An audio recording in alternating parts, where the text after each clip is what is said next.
falar sobre depressão. Ah, mas de novo? Sim, de novo é meu assunto favorito. E eu confesso que eu tenho um certo medinho de falar sobre isso aqui, porque apesar de pouquíssimas pessoas assistirem, tem uma pequena chance da minha família ou dos meus amigos acabarem encontrando esse canal e acaba que eu tô me expondo demais, né? Eu falo muito sobre meus sentimentos, blá blá blá. Não queria ficar falando sobre mim. Na vida real, eu juro que eu não sou assim. Eu não falo tanto sobre mim, eu escuto mais as pessoas. Só que aqui eu falo muito mais. E se eu falo muito mais, eu vou falar sobre o que eu mais sei. E o que eu mais sei é sobre a minha pessoa. Dito isso, eu tenho um relacionamento bem longo com a depressão. Não lembro exatamente com qual idade que começou, mas no sexto ano a gente tem qual idade, mais ou menos, sei lá, uns 11, 12. No sexto ano eu tive uma advertência porque estava me machucando e eu estava incentivando outras garotas a fazerem o mesmo.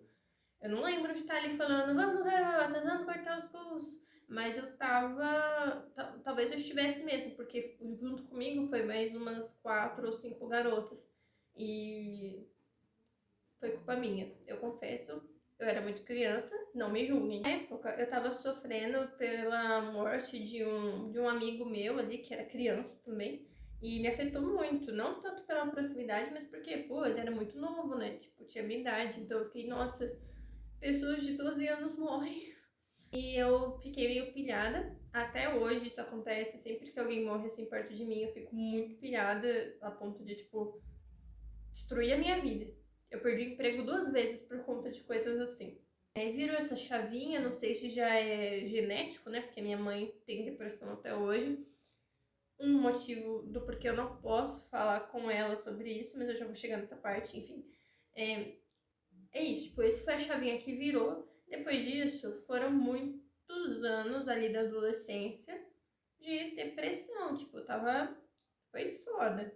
Muitos cortes, muitos pensamentos ruins, algumas tentativas, muita negligência familiar, isolamento social. Eu realmente ficava em um estado quase vegetativo, eu não tinha internet, então nem tem como falar que é excesso de celular. Tipo assim, do sétimo, não, acho que sétimo ainda tinha. Do oitavo ao nono ano foi o meu pior pico, assim, sabe, de depressão. Eu tava muito mal mesmo. E nessa época eu não tinha acesso nenhum à internet. Eu não tinha celular, não tinha Smart TV, então a minha vida era ficar assistindo televisão. Eu não tinha TV a cabo, então eu assistia tipo MTV, eu assistia o Music Box Brasil, que era muito bom, por sinal. E ali eu fui criando ali mais ou menos a minha personalidade. Escutava muito MPB, escutava muito rock brasileiro.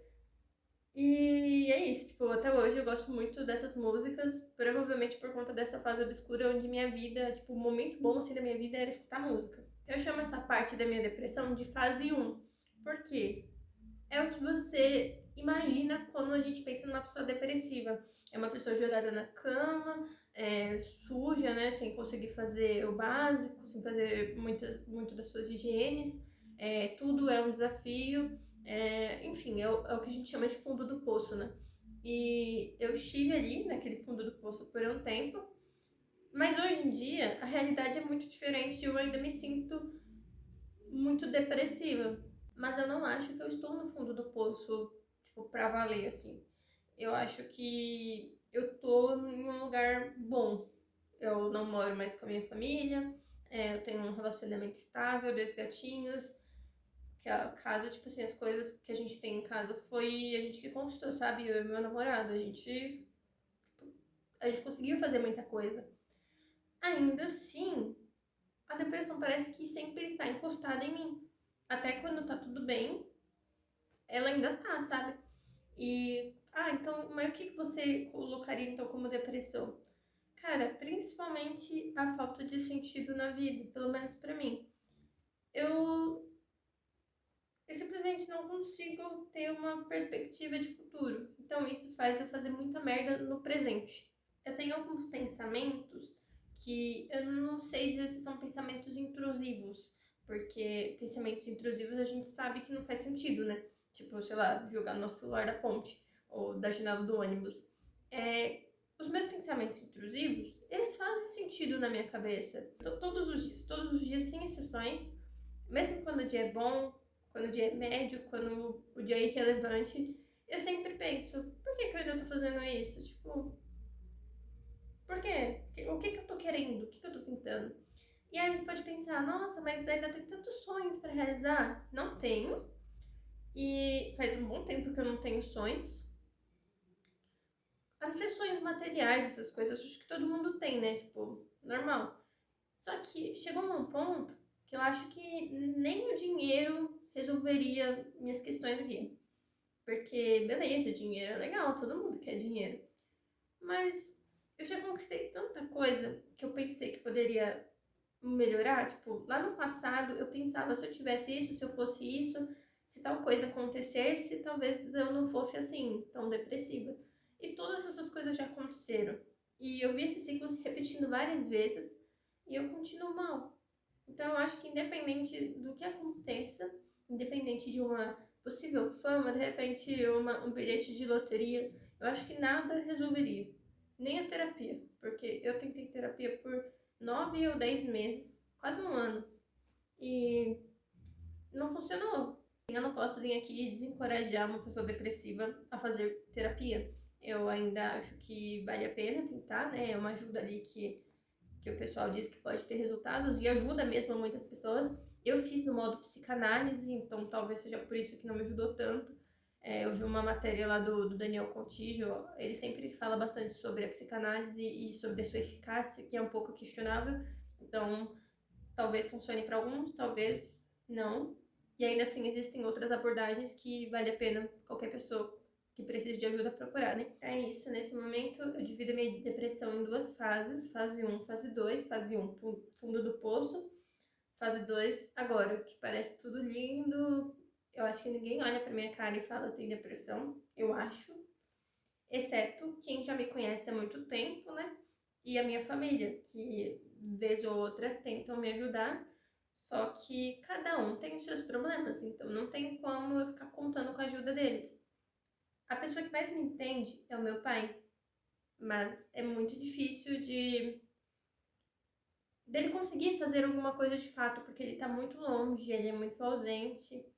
E mesmo que ele fale muito assim por mensagem, não sinto que me ajuda de fato, porque eu tenho a filosofia de que palavras são só palavras. E infelizmente elas não me curam nessa situação, sabe? Não sei, eu acho que palavras curam no geral, mas como posso explicar? Palavras bonitas não curam uma depressão. Eu realmente gosto de conversar sobre isso. Nossa, a luz deve estar piscando horrores, né?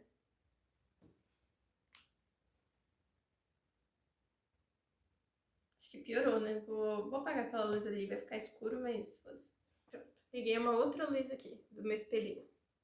Voltando ao que eu tava falando, eu acho que escutar outras pessoas é o mínimo que eu posso fazer, mas eu tenho um interesse genuíno nisso. Eu gosto de escutar, sei lá. E eu gosto de ser escutada também. Apesar de que eu tenho muita dificuldade de falar com as pessoas, pessoalmente. Eu acho que a minha depressão vem especialmente da solidão. Mesmo que tenha muitas pessoas ao meu redor e tal, como eu falei, eu tenho uma interação social bacana, mas eu tenho uma solidão meio filosófica, sei lá. Eu queria que mais pessoas entendessem o jeito que eu penso, para eu não pensar tão sozinha. Tipo, não tem nenhum grupo, ou pelo menos eu não conheço nenhum grupo que aborde exatamente as coisas que eu tenho como certo ou errado na vida. E talvez se eu fizesse parte de um grupo assim, talvez a minha vida fosse mais fácil. Eu acho que quem tem um pensamento ali mais padronizado, não tô dizendo que, enfim, cada pessoa é complexa de tal forma, mas tem pessoas que é mais fácil de encontrar pessoas que pensam igual. Ainda mais quando a sua filosofia de vida é baseada em alguma religião. Então fica muito mais fácil. Ai, você é de tal religião? Sim. Pronto, já temos algo em comum e provavelmente levamos a vida de uma forma semelhante. Eu acho que atualmente vem principalmente dessa solidão, que com o passar dos anos não some, não desaparece. A depressão pra mim parece um encosto, parece uma coisa que faz parte de mim, tá sempre ali comigo. Até, enfim, até que a morte nos separe. As coisas que é mais a minha âncora, assim, o que me faz ser forte, é os meus gatos. Eu tenho um apego muito forte por gatos e esses são os primeiros que eu tenho. Na infância eu nunca pude ter um, muito pelo financeiro, ou então por conta de alergias de quem morava comigo. E isso gerou vários traumas em mim, porque eu encontrava muitos gatinhos e eu cuidava deles ali por 1 hora ou 2, e no final eu tinha que abandonar. E os adultos que estavam comigo, eles não me orientaram qual era a coisa certa a se fazer. Eles falavam que eu tinha que fazer aquilo, então eu tinha que fazer, mesmo chorando, mesmo passando assim a noite inteira chorando por conta do que eu fiz, eu tinha que deixar eles em algum lugar. E isso me deixou muito traumatizada. Teve uma vez em específico que apareceu um gatinho na minha casa, a gente tentou ligar pra alguém pra ver se alguém ia querer ficar, aí eu torcendo pra alguém pegar e ninguém pegou. Eu já tinha alimentado ela, eu já tinha dado até nome, e aí eu tive que abandonar ela, e eu coloquei ela perto da minha escola da época, coloquei com uma blusa minha enrolada. Aí ela tentou vir atrás de mim ainda, eu tentei pegar, mas o adulto que estava comigo não deixou.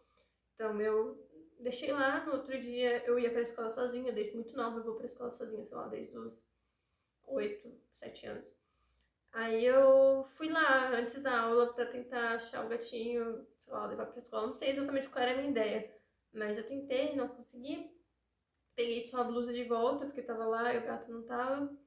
E esse me traumatizou muito. Hoje em dia eu tenho muito apego por gato, talvez por conta dessas coisas de infância, de que eu queria muito ter um gato e eu nunca pude. Muito por eu não ter costume com a morte também. Se acontecer com os meus gatos, ou quando acontecer, eu acho que eu vou. Eu acho que eu vou ficar louca. Eu perdi um passarinho uma vez, eu tinha ficado, sei lá, uns 6 meses com ele.